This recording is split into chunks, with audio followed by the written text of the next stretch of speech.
আজিকালি 500-1000 টকাকৈ তুলি খানা খায়ো সিমান ভাল নালাগে। যিমান ভাল স্কুল কলেজৰ দিনত 50 টকা 100 টকাকৈ তুলি খাই ভাল লাগিছিলে। কিমান যে ভাল লাগে ছাৰ বাইদেউসকলৰ তত্ত্বাৱধানত এটা দিন আমি বন্ধু বান্ধৱীৰ সৈতে ফুৰিবলৈ যাওঁ, কিমান যে ভাল লাগে। পইচা তোলা দিনাৰ পৰা আৰম্ভ কৰি যোৱা দিনালৈকে কিমান কি যে কল্পনা কৰিছিলোঁ, কেনেকৈ যাম, কি পিন্ধিম, কি খাম, মানে একদম কিমান কি যে আমাৰ কল্পনাৰ সাগৰখনতে ডুব গৈ থাকোঁ। আৰু তাতোতকৈ ডাঙৰ কথাটো হৈছে সেইদিনাখন কিন্তু আমি ডন। কাৰণটো হৈছে এনেই যদি স্কুল কলেজত অকণ হুলস্থুল কৰিলে ছাৰ বাইদেউসকলে গালি পাৰিছিলে, সেইদিনাখন কিন্তু গোটেই দিনটো গোটেই গাড়ীখনত মানে যোৱাৰ পৰা অহালৈকে হুলস্থুল কৰিলে একো গালি দিয়া নাছিলে।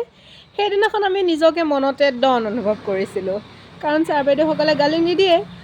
কিন্তু আজিকালি ইমান টকা খৰচ কৰি সেইকণ সুখ নাপাওঁ, নহয়নে?